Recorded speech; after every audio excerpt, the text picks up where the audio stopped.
Bom, dando continuidade aí à aula 4, a gente vai usar aqui como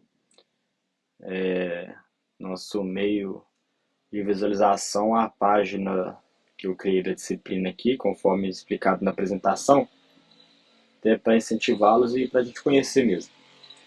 Tá, viu já a investigação em local de cientificações, passamos pelo método científico e agora a gente vai ver os padrões e marcas de queima. O que são, né, essas marcas de queima? Quando acontece um incêndio ali, pelo comportamento do calor da chama, considerando a configuração inicial daquele local, ventilação inclusive, tipo de superfície, madeira, vidro, plástico, couro, tipo se a madeira tem maior carga de incêndio, menor carga de incêndio, taxa de liberação de calor, enfim, a gente, a gente que eu digo, né, pesquisadores observaram, né, que existem alterações físicas que, que são fundamentais ali para a reconstrução da dinâmica, que são características de cada situação ocorrida, dadas essas características que eu acabei de falar. Então, aqui a gente deu um exemplo, né? Tem um triangular, um coluna, um cone. Então vamos lá. Padrão em V invertido. Ele caracteriza por ter essa forma aqui mesmo, essa forma triangular. O significado dele é que indica que teve uma baixa liberação de energia ou uma chama breve e não sustentada. Então eu encontro isso daqui no incêndio, eu sei que ali não queimou por tanto tempo, né? Ou senão só tinha aquele combustível ali que não tinha uma carga de incêndio muito relevante, frente ao todo. Eu gosto sempre de pontuar, né, que não vai ser em uma aula de uma disciplina básica da matéria que a gente vai conseguir entender todo o sentido do comportamento do incêndio. Mas aqui é para mostrar que existem estudos, né, e ciência por trás dessa análise que o perito e o inspetor faz no incêndio. O padrão em coluna, ele já tá visualmente, né, ela tem essa característica aqui, um retangular mesmo, né? Já chega ele como se fosse o desenvolvimento do do padrão do V invertido, padrão triangular. Ali já teve uma taxa de liberação de calor maior, seja por maior quantidade de a taxa de liberação, né, de calor maior por conta da carga de incêndio, uma queima que sustentou por mais tempo. Então, aqui no exemplo, a gente tem, deixa eu ver se consigo dar mais um lado, né, do sofá que queimou aqui, gerou essa marca que bem fácil de observar o desenho dela, considerando que nenhuma outra coisa queimou do lado. Então a gente consegue também retirar de informação essa queima um pouco mais acentuada ali.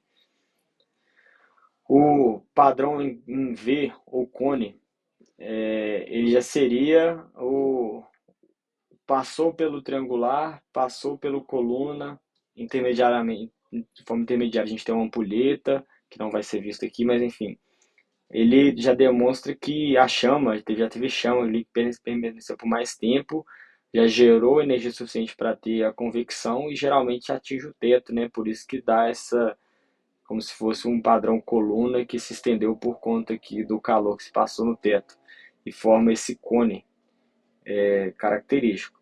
Quando o objeto está, esse aqui o objeto está bem próximo, né? Da, aqui o objeto estava colado na parede e gerou essa marca. Agora, quando ele está mais afastado, é a mesma explicação no sentido de carga de incêndio e liberação de calor, mas aí ele forma um U. Por estar mais afastado, né, o início ali do V não fica muito claro, e se forma um U, aquela forma ali mais arredondada, em vez de pontiaguda. Isso tudo é retirado da parte 122 do Manual de Prevenção de Incêndios e Explosões. Temos a forma circular, para as imagens lá, oriento os senhores a abrirem a bibliografia, até para incentivá-los também. A vista e teto sob chamas diretas, então se tem um combustível ali, às vezes no meio da sala, aquela convecção vai gerar uma forma circular. O spalling é bastante característico, né, que ali o spalling, o que ele se trata? Ele é a fragmentação do concreto e indica uma alta temperatura. Isso é bom para, geralmente acontece em flashover, para demonstrar que o calor naquele determinado cômodo ali foi muito grande. Se tiver um cômodo apenas com spalling, por exemplo, ou ali foi a zona de origem, ou ali foi o local de maior dano, por às vezes ter mais carga de incêndio naquele local. Mas enfim, a gente vai fazendo aí um jogo, né, de quebra-cabeça para tentar juntar essas informações e chegar em alguma, algum dado propriamente dito. Queima limpa, né, superfície sem fuligem. Então, essa fuligem que a gente observa aqui indicou que, por exemplo, no V aqui, indicou que teve um calor maior. Quando o fogo continua ali, ele queima até a fuligem que foi deixada. Então, ele não deixa o vestígio de fuligem. Aí, por vezes, né, pode se achar, então, não queimou ali. Na verdade, queimou foi muito. A gente chama de queima limpa. O calor foi muito intenso que consumiu tudo. E tem os derretimentos, que é pingos de plástico, verniz derretido, que aí a gente consegue verificar por ponto de fusão de material qual foi a temperatura que chegou naquele local. Teve a fusão do teflon, do paflon da lâmpada. Então ali a gente já consegue ver que chegou no ponto de fusão de um PVC, ou às vezes derreteu uma borracha específica, ou enfim.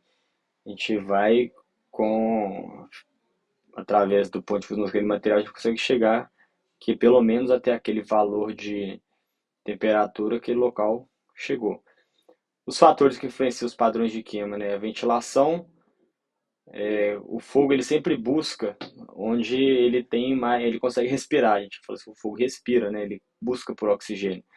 Então, onde tiver uma entrada de ar ali, aquilo geralmente puxa o incêndio para aquele local. Então, não necessariamente, por exemplo, teve um foco no quarto, mas o quarto não foi o local de maior dano, porque a janela estava fechada, mas a janela da sala, que tinha sofá, mesa, bastante estofado, estava aberta, então tinha carga de incêndio, tinha ventilação, então tem que ser observado que não pode levar muitas vezes o investigador a achar que a zona de origem foi a sala por ter maior dano, mas ele observando ali que a ventilação da edificação dá para ver que não tem que ir muitas vezes por esse lado.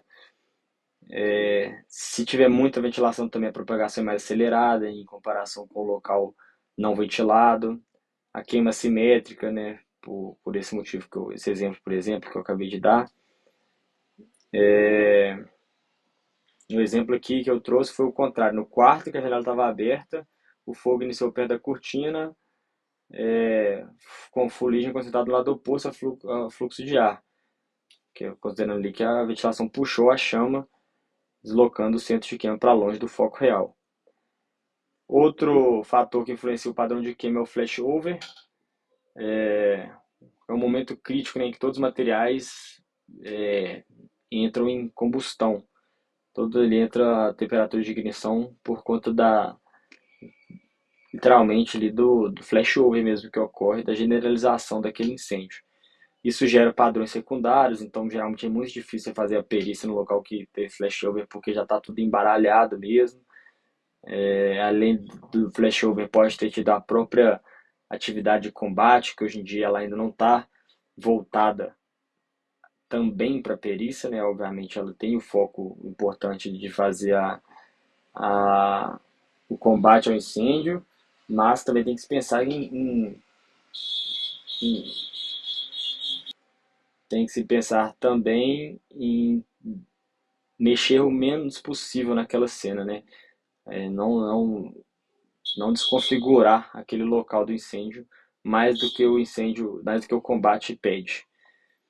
Então, dando um exemplo aqui, em uma sala de estar com móveis estofados, o foco inicial ocorreu uma tomada atrás do sofá, mas o incêndio evoluiu até a generalização, então assim, eu não consegui ver esse padrão de queima atrás do sofá, não consegui ver grau de dano, o spalling estava em todos os cômodos.